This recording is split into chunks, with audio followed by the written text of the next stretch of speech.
we have the Packers and the Chargers in a game that makes.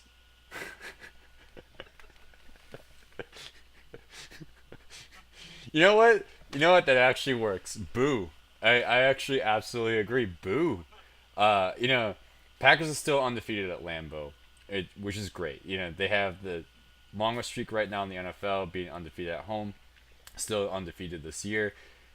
But holy shit, boo, Packers.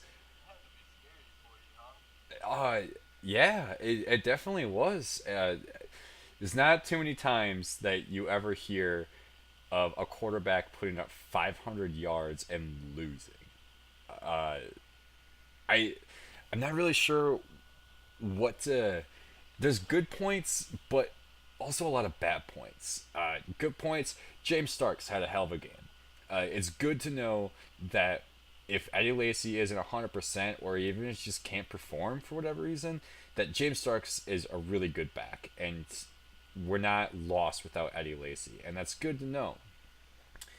The other thing is, I want to say defense did well because I mean honestly the only reason the Packers prevented going to overtime was because of a defensive stop. So Damaris Randall, rookie cornerback, uh, having a really good season, and I enjoyed that. And then there was the fumble caused by Haha Clinton Dix when he nailed Melvin Gordon, and Clay Matthews picked it. I mean, I think that was probably one of the best hits this week to see. It was massive, but that's what Haha Clinton Dix is known for. He hits hard, and it so good points.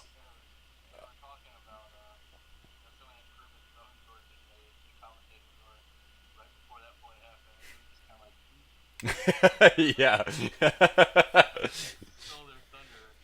Right.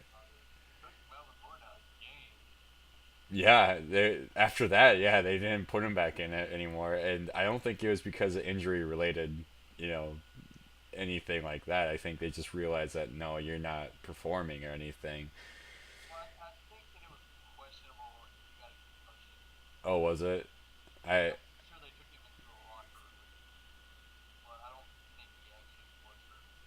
no, I think it came back that he was all right and everything, but even with all of that, you know, Packers defense has been very impressive until this game. And one of the biggest reasons is because their blitzing has been just really outstanding. I mean, they shut down Marshawn Lynch. They shut down Jamal Charles. They sacked Nick Foles, what was it, 7 times? Picked him off 4 times the week before.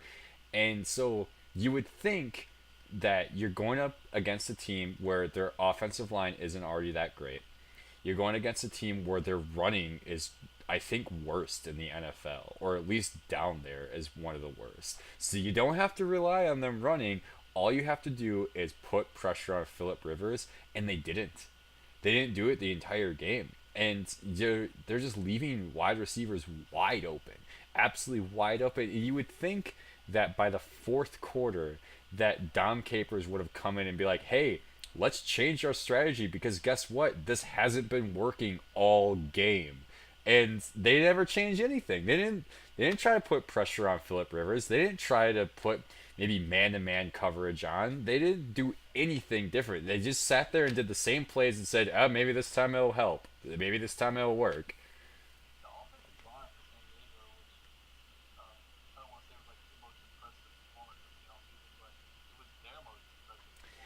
Yeah, for a beat up offensive line, you would think that Clay Matthews or Sam Barrington or Elliott or anybody would have just come in there and just start hitting Philip Rivers left and right, and it never happened. It was bizarre. I don't really understand why it happened, and I know Green Bay is a little bit beat up right now too. I think it's a much needed bye week coming in, not only to heal up but also to readjust. Maybe your plan of action because it wasn't just against the Chargers, but it was against the Rams too that the Packers offense didn't look explosive anymore. And I know that's hard to say too because Aaron Rodgers still are getting touchdowns and they're still winning. Obviously, they're still putting up points, but like not explosive. I guess you would think that if you're gonna win, that Aaron Rodgers would be the guy with 500 yards, not Philip Rivers. You have to think when you see the final score, you're like, wow, the Green Bay Packers only put up this many points Right. against the Chargers. Like, it was a relatively low scoring game, Yeah. and it's pretty surprising, honestly. I think what was surprising too is that I think by the second quarter, as 14-3 Packers are up, that seemed reasonable. That was like, oh yeah, that was to be expected. And then you almost let them tie the game at the end. It just it was it was a little underwhelming to watch in general. It was definitely stressful to watch coming from a Packer fan to be like, what the hell is going on? Like how do you do so well against the Seahawks and the Chiefs, but you can't beat or you can't play well against the Chargers? I mean, and I'm not trying to talk a lot of trash against the Chargers, but this is a 2-4 team right now. Well, in retrospect, the the Seahawks and the Chiefs, maybe maybe those wins aren't as impressive as they seemed at the time. That's true too, because The see, Seahawks look like they're better. I mean, the Seahawks, the Chargers look like they're better than the Chiefs. So yeah, by the end of the season, if the Chargers continue to, they look all right, they could potentially. I mean, playoffs isn't out of the question for them by any means. If they have a fairly successful season at the end of the day, you might look at this game and be like, well, it's kind of not so crazy anymore. You know? yeah, definitely. And I think I'm gonna move on. This episode is gonna go a little bit longer than normal, but there's gonna be a couple reasons as to why. And the next thing I'm gonna bring up is we actually have a question for us from one of our viewers, and so I'm gonna bring up what we're gonna be saying. And this is what he writes. This is from Devin. He says, "Wondering if I can get a couple questions answered here in your next podcast. Question numero uno: Why do you think that Randall Cobb's production has been down this year? Is this due to his injury, due to Nelson being out, or some other factors? And question numero dos is the Cheesehead. How long did it take you to grow that beautiful beard stash combo?"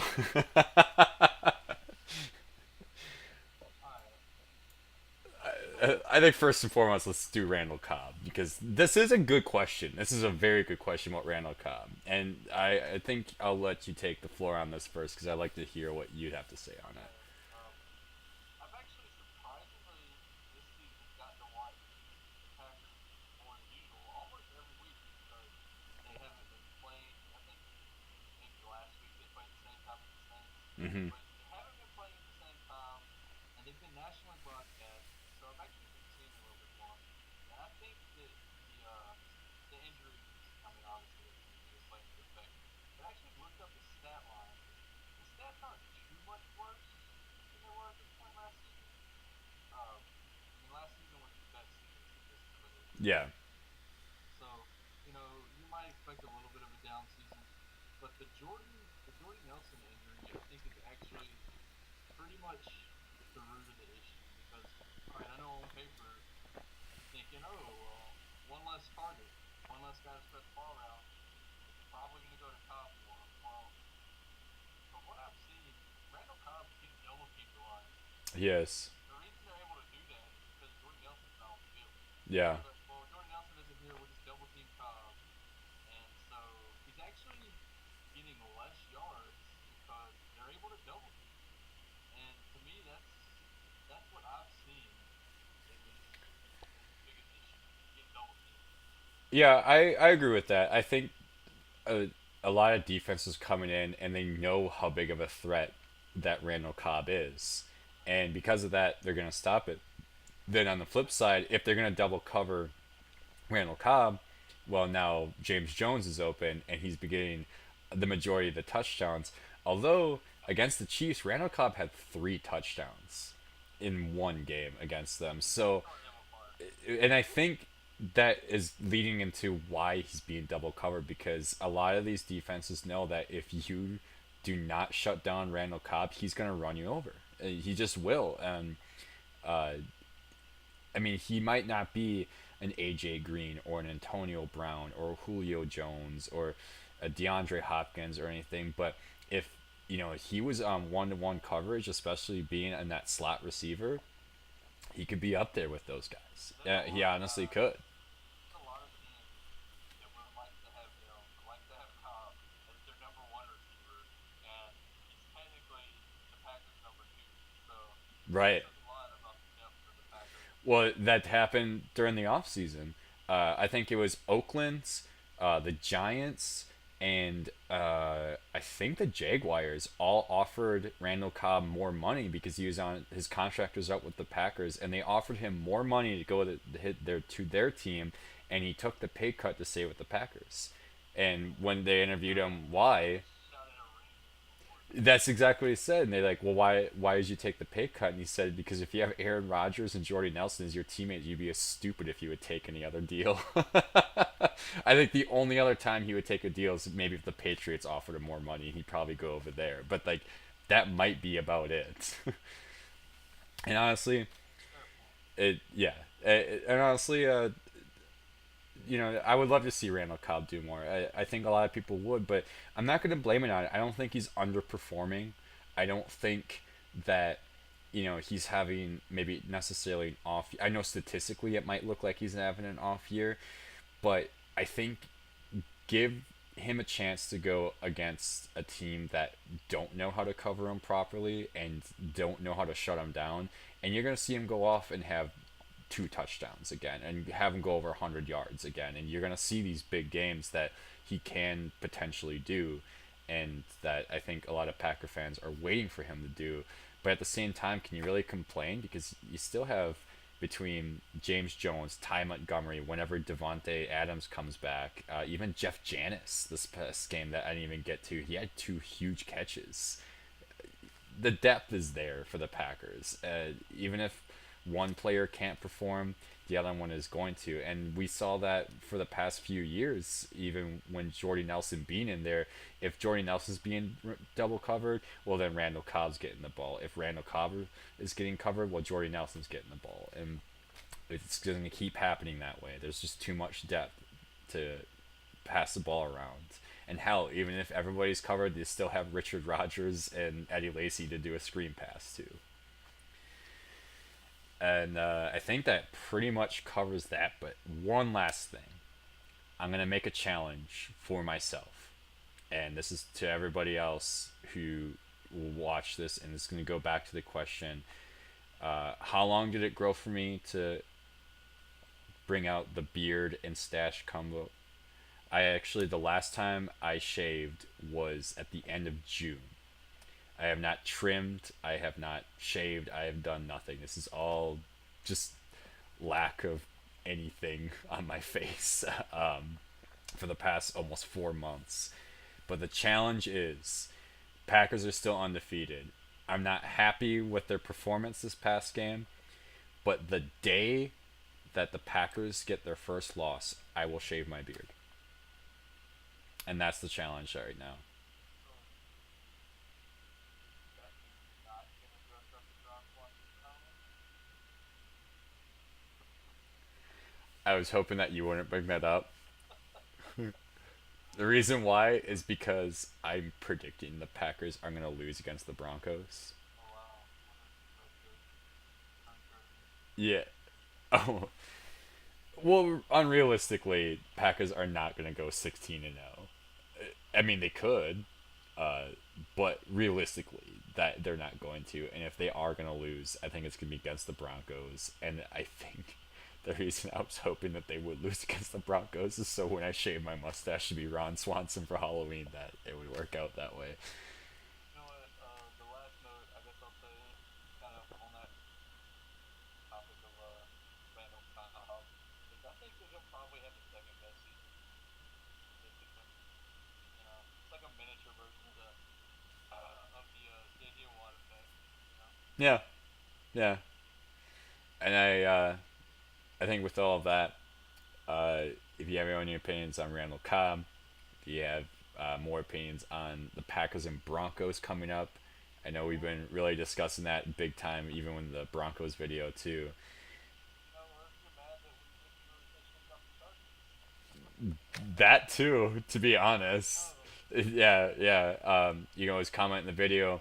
Follow us on Facebook and Twitter. There's descriptions in the link. And since cat's out of the bag that I will most likely be going as Ron Swanson for Halloween, definitely follow us on Facebook and Twitter because I'm sure there'll be pictures during that time. So